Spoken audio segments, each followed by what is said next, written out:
Olá, meus irmãos, boa noite. Louvado seja nosso Senhor Jesus Cristo. Vamos rezar? Em nome do Pai, do Filho e do Espírito Santo. Amém.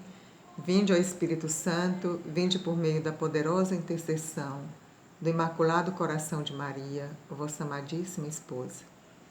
Vinde, Espírito Santo, vinde por meio da poderosa intercessão do Imaculado Coração de Maria, vossa amadíssima esposa. Vinde, Espírito Santo, vinde por meio da poderosa intercessão do Imaculado Coração de Maria, vossa amadíssima esposa. Em nome do Pai, do Filho e do Espírito Santo. Amém. Então, concluindo aí o 7º mandamento, eu não falei para vocês, mas hoje a gente vai concluir o decálogo. Uai, 6, mas não faltam 3 mandamentos? Faltam, mas os 2 últimos têm muita relação com o 6º e com o 7º, a gente só vai dar um arrematezinho. Ainda no 7º mandamento, trazer 2 pontos que eu acho que eu não toquei e é muito importante. Um é... Deixa eu olhar aqui, que eu esqueci. Uma é a questão, o fato de que existe reparação, o 7º mandamento. Não roubar. Quando eu pego uma coisa de alguém, eu devolver. O que é reparação? É isso. Além de eu me arrepender, eu preciso devolver aquilo que eu roubei. Lembra aquela passagem de Zaqueu, quando Zaqueu entrou na vida, Jesus entrou na vida de Zaqueu? Imagine o que Jesus não causou em Zaqueu, que era cobrador de imposto, e ele chegou a dizer para Jesus: mestre, eu vou devolver o quádruplo de tudo aquilo que eu roubei. E Jesus diz: a salvação hoje entrou na sua casa. Certo? Então é a questão da reparação. É muito importante nesse tempo a gente passando a nossa vida a limpo.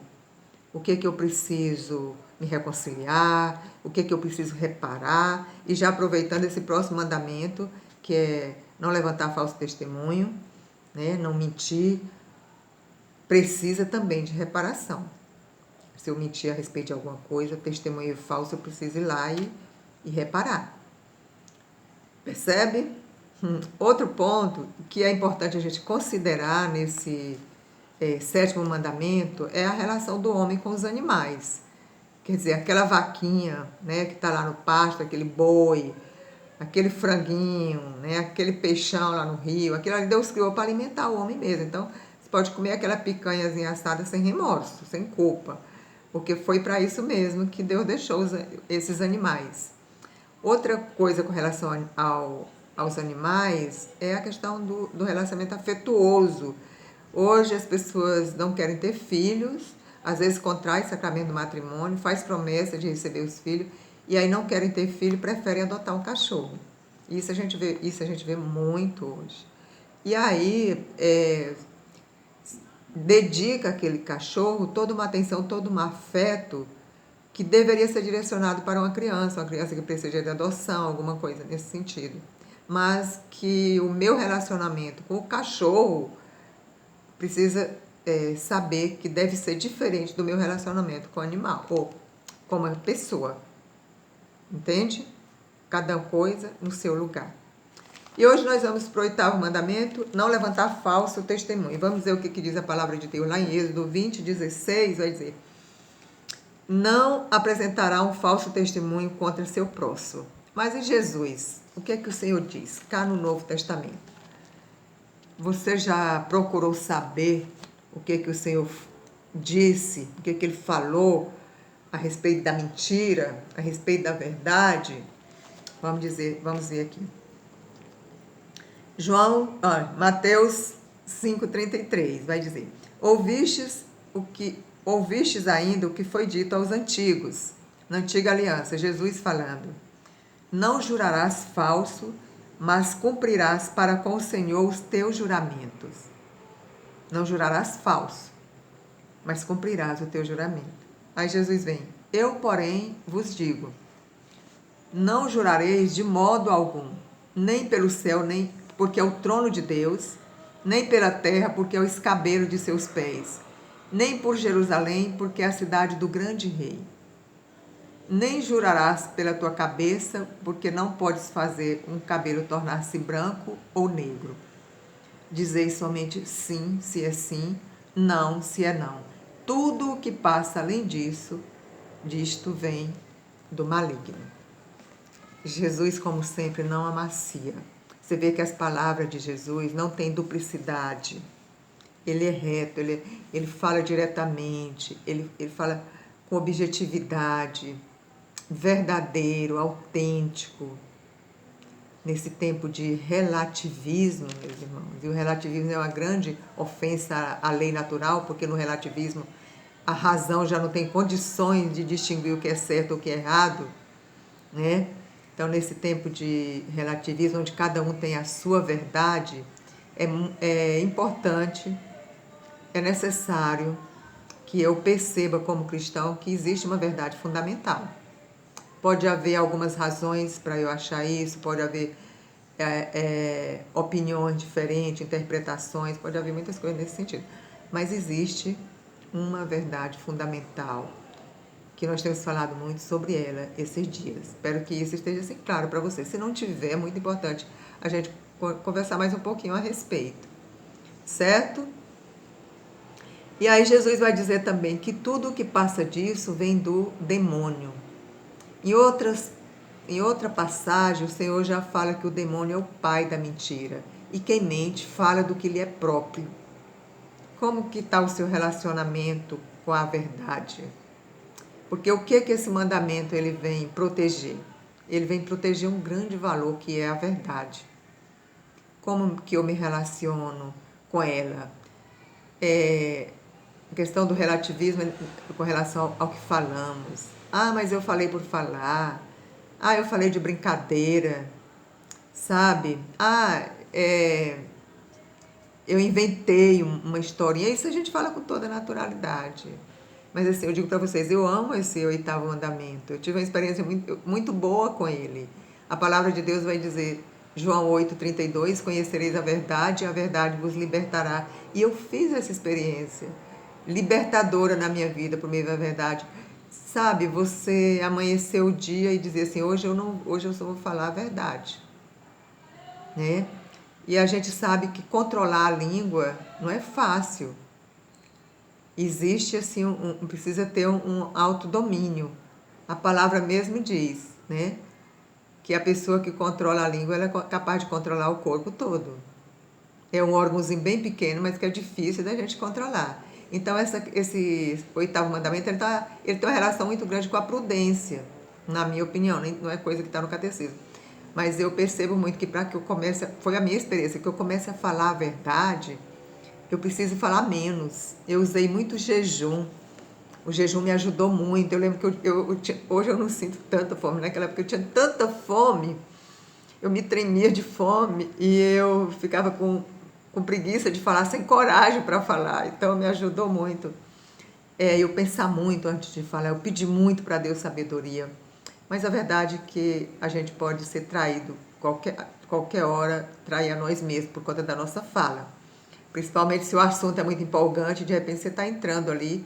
Eu confesso que eu tenho que vigiar muito nesse sentido, principalmente quando eu estou no ambiente familiar, para que de repente você não esteja ali pecando contra a verdade por meio, digamos assim, tem um pecado contra a verdade aqui, que é a adulação. A adulação é o consentir em algo, tipo assim, às vezes para agradar a pessoa, às vezes para não machucar a pessoa, para não ir contra. Então eu estou naquele clima ali, eu termino consentindo em algo que a pessoa diz, ou eu termino omitindo alguma coisa, tudo isso são ofensas contra o oitavo mandamento. Mas nós cristãos, nós temos obrigação de testemunhar a verdade, né? Então, quando eu minto, eu falo daquilo que é próprio do demônio. E eu, como cristão, eu tenho obrigação de testemunhar a verdade. Você testemunha a verdade? Você não precisa ter vergonha de falar a respeito, de testemunhar a pessoa de nosso Senhor Jesus Cristo. Hoje nas redes sociais é um campo tão amplo, né? Eu volta e meia, quando eu tenho um tempinho, eu tô lá defendendo a minha igreja, defendendo a minha fé, porque as pessoas escrevem barbaridades lá. E às vezes páginas católicas, as pessoas têm vontade até de defender, mas às vezes as pessoas são também, às vezes, muito mal informadas. O católico não gosta muito de ler a palavra, não conhece muito a doutrina da igreja, e aí não conhece muito não, às vezes não conhece de jeito nenhum. Então ele entra lá e ele se atrapalha logo, né? E eu fico vendo, que eu não conheço tanto, mas eu fico vendo que é muito tranquilo entrar ali e defender a palavra de Deus. Hoje mesmo, ontem mesmo eu fiz isso. A pessoa estava caindo de pau em cima da igreja. Eu falei, nossa, é isso? É assim que você vê a igreja católica? Aí eu perguntei para ele, que cartilha que você está lendo? Onde que você está se informando? Se você quiser informação verdadeira a respeito da igreja, eu posso te dar umas dicas. Aí a pessoa não respondeu mais, né? Então, meus irmãos, uma grande testemunha, a maior testemunha, né, é considerada assim, é o martírio. O martírio é considerado o supremo testemunho da verdade de fé. O supremo, o maior testemunho da verdade de fé é o martírio. Quantos cristãos já foram mortos para testemunhar a sua fé, para não negar a sua fé? Mortos, literalmente. Hoje, esse ano, por exemplo, de 2020, tem muitos cristãos sendo mortos por aí nesses regimes totalitários, perseguidos, muitos padres sendo presos e testemunhando a sua fé. Qual o testemunho que você está dando? Esse mundo precisa muito do nosso testemunho, da nossa coerência, mas também do nosso testemunho, da nossa fala, do nosso comprometimento, né? Santo Inácio de Antioquia, lá do século I para o século II, ele que dizia assim, deixe-me ser comida das feras. É por elas que me será concedido chegar a Deus. Então ele foi voluntariamente para o martírio e ele foi comido pelas feras. Né? Você sabe que nos primeiros séculos, muitos cristãos eram jogados para as feras, né? Então, vamos falar sobre as ofensas a respeito da verdade. Quais são as ofensas? São muitas, mas para dizer que a maior delas é a mentira. O que é a mentira? É dizer algo falso com a intenção de enganar alguém que tem direito à verdade. Todos nós temos direito à verdade. Então, quando eu minto, eu estou dizendo algo falso com a intenção, normalmente, de enganar alguém que teria direito à verdade, né? Muitas vezes a mentira é fruto da nossa imaturidade, porque às vezes nós não conhecemos a verdade a respeito de nós mesmos, ou não reconhecemos, ou não assumimos, podemos até identificar algumas verdades, mas não assumimos nossas fragilidades, não queremos demonstrar algo que nós somos. Então, muitas vezes por falta de maturidade, nós mentimos. Porque às vezes assumir assim, não, fui eu fiz, me perdoa, às vezes é difícil, né? É preciso que a gente amadureça nesse sentido. Isso é tão digno, isso é tão nobre, meu irmão. É tão cristão isso. Então, falar consciente, voluntariamente contra a verdade é a mentira. É também a mentira uma forma de violência. Eu posso matar as pessoas por meio de minhas palavras, né? Não sei se vocês já viram aquela história de que alguém foi se confessar e contou uma história muito feia, né, a respeito de alguém na cidade. A cidade toda estava sabendo, a comunidade, e aí a pessoa que inventou a história foi se confessar. E aí o padre mandou ela pegar uma galinha, tirar as penas da galinha, subir em cima da casa e jogar as penas e depois recolher todas as penas de volta, né? Você já ouviu falar isso? Acontece a história? E aí a pessoa ficou sem entender, mas como, padre? Por quê? Como que eu vou fazer isso? Ele falou, não, vai e depois você volta aqui com as penas. E a pessoa voltou com as meia dúzia de penas e falou que não tinha conseguido recolher porque o vento tinha levado.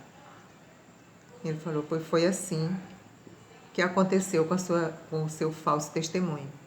O vento levou, todo mundo ficou sabendo, a imagem da pessoa foi denegrida e agora não tem como recolher de volta aquilo que você disse. Então, para a gente refletir o quanto é sério, quando a gente coloca rótulo a respeito da pessoa, fala algo que vai prejudicar a imagem da pessoa. Aqui é bem aqui onde entra aquelas 3 peneiras que eu falei para você, né? As 3 peneiras que são, o que eu vou falar é verdadeiro? É bom? Vai edificar a pessoa? É necessário que eu fale, né? É necessário mesmo que eu fale ou não é? Não, não é necessário. Pode pode não, se não é bom, se não vai identificar, se não é verdadeiro, se não passar nas 3 peneiras, eu não devo falar, não preciso falar. Então, pode ser uma forma de violência. Eu posso matar as pessoas, a reputação das pessoas com as minhas palavras. Ofende-se com palavras e com atos de incoerência também. Então, eu faço... O que são as ofensas? O falso testemunho. Você sabe que antigamente, lá na Antiga Aliança, não existiam essas provas técnicas, científicas, né? Eram os testemunhos.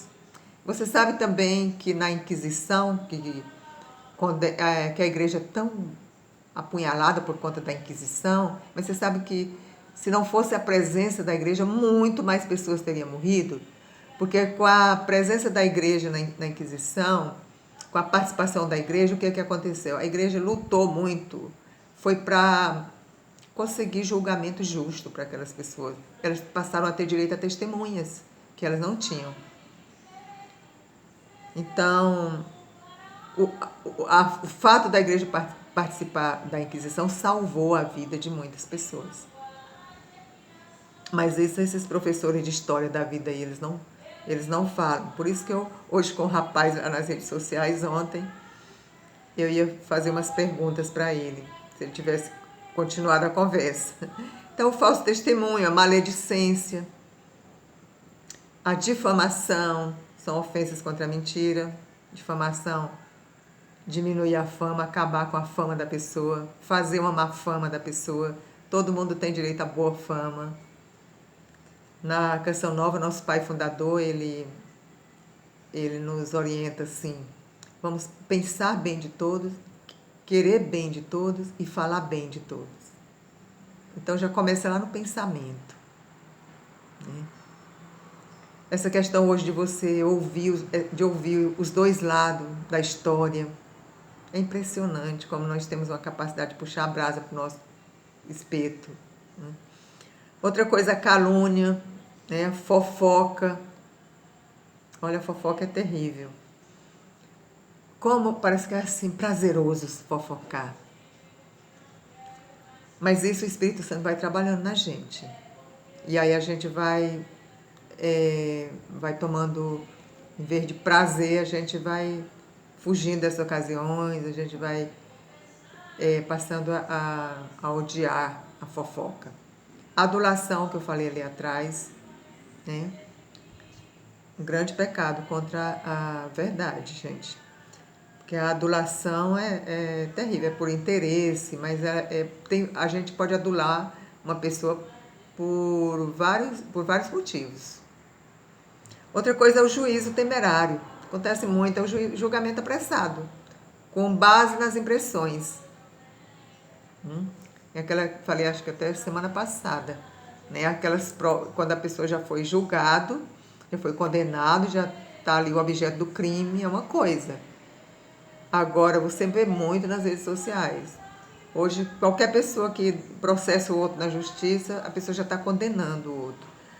Como cristão, nós vamos esperar o julgamento, mesmo se ele for condenado, eu não tenho que estar condenando ele mais uma vez, ele já foi condenado, né?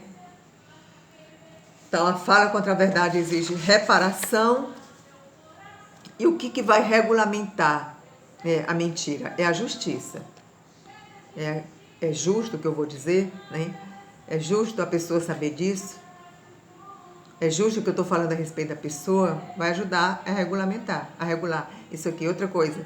O filho tem direito à verdade, mas o pai fala a verdade, né? E aqui tem umas frases por exemplo, do fundador das Paulinas. Ele fala: fazei a todos a caridade da verdade. Então, falar a verdade, dizer a verdade para as pessoas é uma obra de caridade. A beleza é o reflexo da verdade, São Tomás de Aquino. Deve-se dizer somente a verdade, porque de repente perdem-se da memória as muitas mentiras. É libertador. A gente vai falando a verdade e as mentiras não vão mais encontrando espaço nem na nossa mente, nem na memória. Então, esse oitavo mandamento, eu falei na prudência, mas talvez a palavra-chave seja essa, discrição. Vem nos pedir discrição. Como, por exemplo, segredos profissionais, segredos confidenciais que eu devo guardar, dados confidenciais, sigilosos, né? A capacidade de discernir quando e o que e com quem falar as coisas. E aqui entra a questão do sigilo sacramental, o sigilo do sacerdote, que é inviolável, inegociável.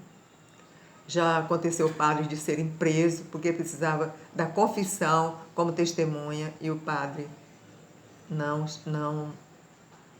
falou, né? Então, é uma responsabilidade muito grande de um padre. Porque antes dele fazer um compromisso, antes dele, tipo assim, ter talvez o dever de de testemunhar a respeito de um crime, antes ele já tem um compromisso com Deus e com o corpo de Cristo, que é a igreja. Responsabilidade ética dos meios de comunicação entra aqui também. E hoje, com as mídias sociais, gente, essa questão da ética está indo pelo esgoto. Mas não é só com as mídias sociais, né? Eu estou falando das mídias sociais, que é um combate muito grande nas mídias sociais. Mas, porque ali é a terra de ninguém, todo mundo fala o que quer. E aí é justamente onde mora o perigo. Eu, como presença ali, eu devo participar. Eu sinto que eu devo participar ali, que eu devo estar presente, justamente para trazer, né? Tentar trazer. É uma gotinha no oceano, mas eu estou fazendo a minha parte. Mas assim, o próprio jornalismo hoje, né? Hoje é todo mundo defendendo o seu lado, é tendencioso, distorce as coisas. Eu pude ver muito recentemente com relação à fala do Papa Francisco, que eu falei semana passada. Cada um usa do jeito que lhe convém. É muito triste isso. Eu entrei até, mandei até uma mensagem para uma revista de grande circulação. Já, quer dizer, semana depois, a revista, né, reproduzindo aquela matéria lá de fake news lá no Facebook, né? Aí lá tinha a opção para enviar no Messenger e eu enviei, não sei se eles vão me responder.